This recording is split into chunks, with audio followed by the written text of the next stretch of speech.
는 마가복음의 마지막 부분으로 제자들의 정체성과 사명을 일깨워 주시고 그리고 승천하신 예수님에 대한 말씀입니다. 엠마오로 내려가던 제자들이 부활하신 예수님을 만난 사실을 제자들에게 알리었으나 그래도 제자들은 믿지 않았습니다. 제자들의 불신과 그리고 그 두려움이 얼마나 컸는지를 보여주는 것입니다.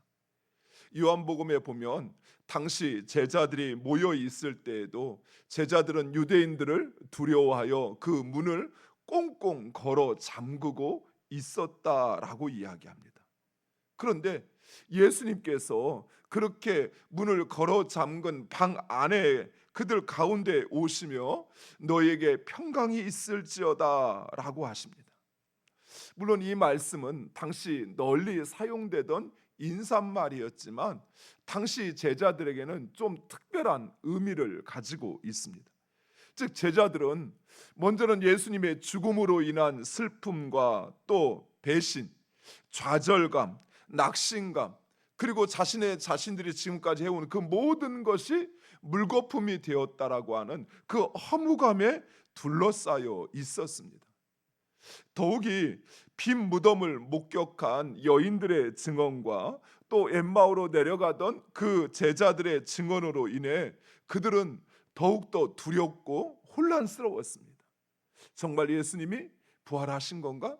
부활하셨다면 영으로 부활하신 건가? 어떻게 부활하셨는 건가? 그리고 예수님은 꽁꽁 걸어 잠근 문을 통과해서 제자들 가운데 오신 것입니다. 이로 인해 제자들은 더욱 놀랍고 무서웠습니다. 예수님은 바로 그러한 제자들에게 평강을 선포하는 것입니다.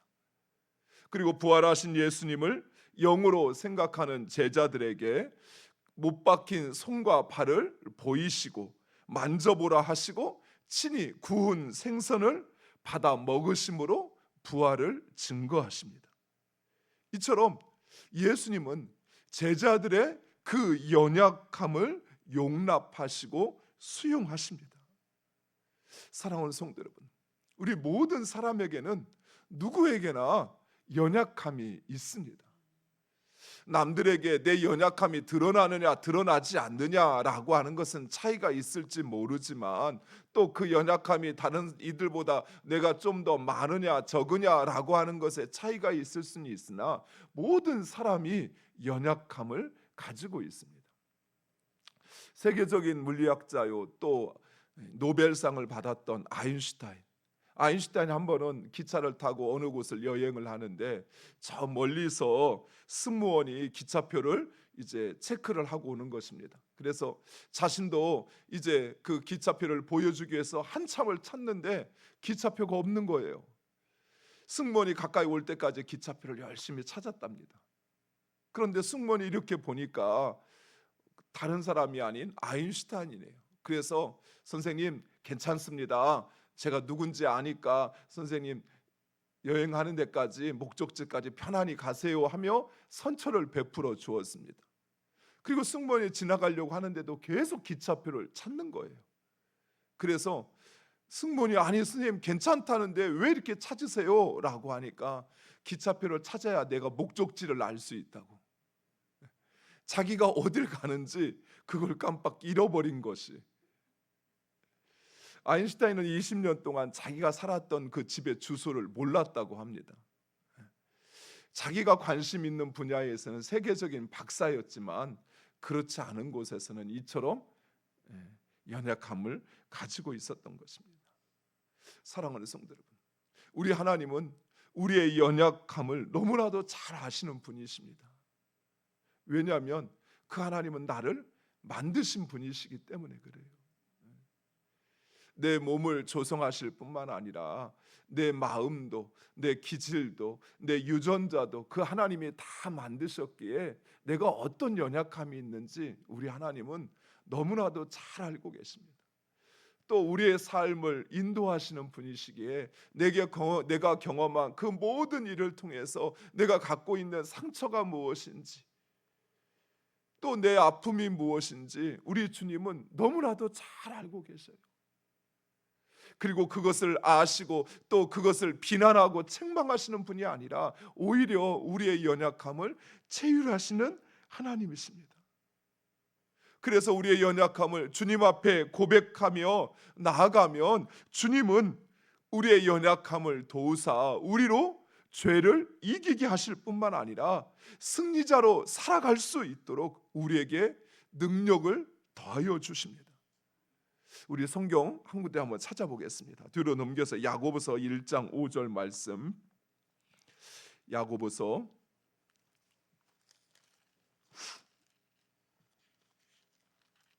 1장 5절.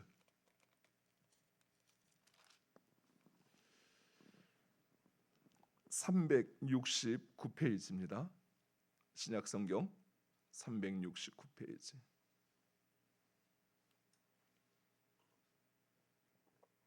야고보서 1장 5절 찾았으면 우리 함께 읽겠습니다. 너희 중에 누구든지 지혜가 부족하거든 모든 사람에게 후히 주시고 꾸짖지 아니하시는 하나님께 구하라. 그리하면 주시리라.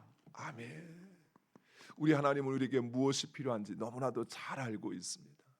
그래서 우리가 하나님 앞에 나의 연약함을 고백하고 또 우리에게 필요한 그것을 구할 때 하나님은 결코 꾸짖지 아니하시고 우리에게 그것을 주십니다. 지혜 없는 자에게 지혜를, 능력 없는 자에게 능력을, 소망 없는 자에게 소망을 주시는 분, 그분이 바로 우리 하나님이십니다. 그리고 한 가지 더, 본문에는 부활하신 예수님의 몸의 특성을 우리에게 보여주고 있습니다. 예수님은 꽁꽁 걸어 잠근 문, 그래만은 안에서 열어주지 않으면 밖에서 들어올 수 없는 그 문을 통과해서 들어오셨습니다. 그런데 그 몸이 눈에 보이고 만져지고 그리고 음식을 먹기도 합니다. 우리가 생각할 때는 투명 인간인가? 아니, 빛도 벽을 통과하지 못하는데 예수님의 몸은 그 벽을 통과해서 그래서 공간이 아무런 의미가 없어져요. 공간의 구분이. 그런데 또 예수님의 몸은 눈에 보여요. 만져지기도 해요. 또 우리와 같이 음식을 먹기도 합니다. 즉 우리는 장차 이러한 몸과 영으로 부활하게 된다는 사실입니다. 이러한 부활의 몸과 영이기에 하나님의 나라는 완전한 곳이요, 그리고 영원토록 우리는 그 하나님 나라의 삶을 산다는 것입니다. 기대되지 않습니까? 시간과 공간의 제약이 아무런 문제가 되지 않는, 마치 영화 속에 나오는 것처럼 과거와 미래를 들락날락거리면서 또 그 어떤 공간의 제약도 받지 아니하고 언제든 보이고 보이지 않고 먹을 수도 있고 먹지 않을 수도 있는 그 어떤 세상의 그 한계와 제한에 붙잡히지 않는 완전한 몸, 그리고 그 완전한 나라에서 영원히 살게 되는 것입니다. 이어서 예수님은 제자들의 그 사명과 정체성에 대해서 말씀하십니다. 먼저 예수님은 자신의 삶과 부활이 모세와 율법과 선지자의 글과 시편에 기록된 모든 말씀의 성취라고 이야기합니다. 즉 하나님의 말씀은 이 세상 모든 인류를 구원하시기 위한 하나님의 원대한 계획이고, 그 계획은 예수님의 죽음과 부활을 통해 성취되었다는 사실입니다. 그리고 이제 남은 것은 바로 그 예수님의 죽음과 부활, 그리고 그 구원에 이르는 회개가 모든 민족에게 전하여지는 것, 이것이 이제 남았다라고 말씀하시면서 이 복음이 모든 민족에게 전파되는 것이 하나님께서 가장 원하시고 기뻐하시는 일이라 말씀하십니다. 그리고 바로 이 일이 제자들의 사명이요, 그리고 그것이 또한 그들의 정체성이다라고 말씀하십니다. 즉 제자들은 바로 이 일, 이 복음이 모든 민족에게 전파되어지는 일, 이것을 위한 증인으로 세움을 받았고 그 일을 감당해야 한다라는 것입니다. 예수님께서 제자들과 3년 동안 동거동락하면서 그들로 하여금 하나님의 말씀이 성취되는 것을 보게 하시고, 무엇보다도 예수님의 죽음과 부활에 그들이 증인이 되고 목격자가 되게 하신 이유가 바로 이것입니다. 예수 그리스도의 죽음과 부활에 대한 확신과 믿음은 제자들로 하여금 그들을 복음의 증인으로 살게 하시는 것입니다.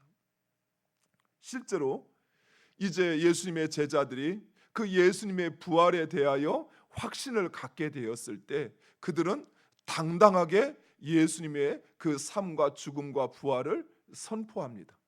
뿐만 아니라 예루살렘과 유대와 사마리아와 그리고 모든 이방으로 흩어져서 그 복음을 전하는 그 사명을 감당했던 것입니다. 사랑하는 성도 여러분, 우리 역시 마찬가지입니다.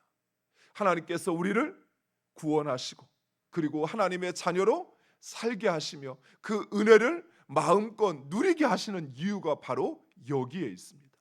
복음을 증거하는 것, 그것이 우리 된 이유, 우리의 정체성이요, 그리고 우리가 사는 우리의 사명이라는 것입니다. 사랑하는 성도 여러분, 복음을 증거하는 것, 그것은 결코 선택 사항이 아닙니다.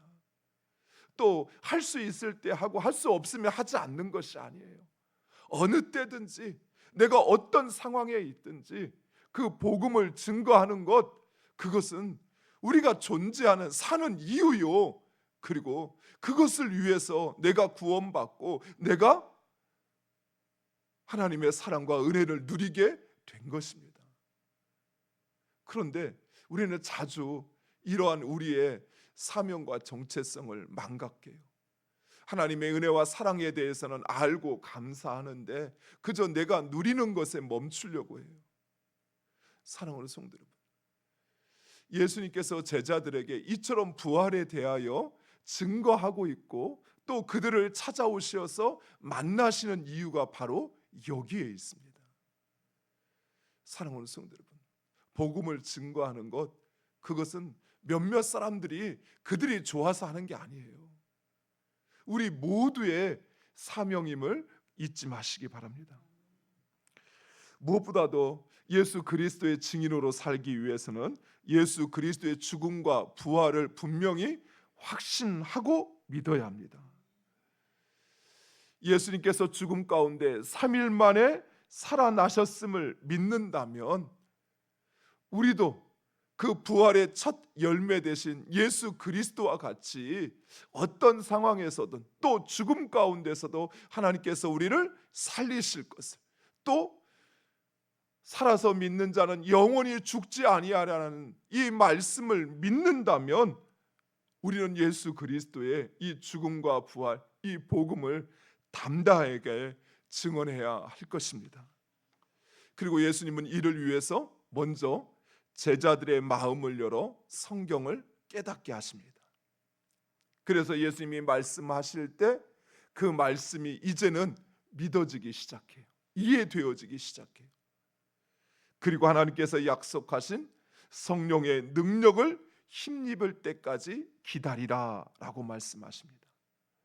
사랑하는 성도 여러분, 하나님의 말씀을 듣고 깨닫지 않고는 복음을 증거할 수 없습니다.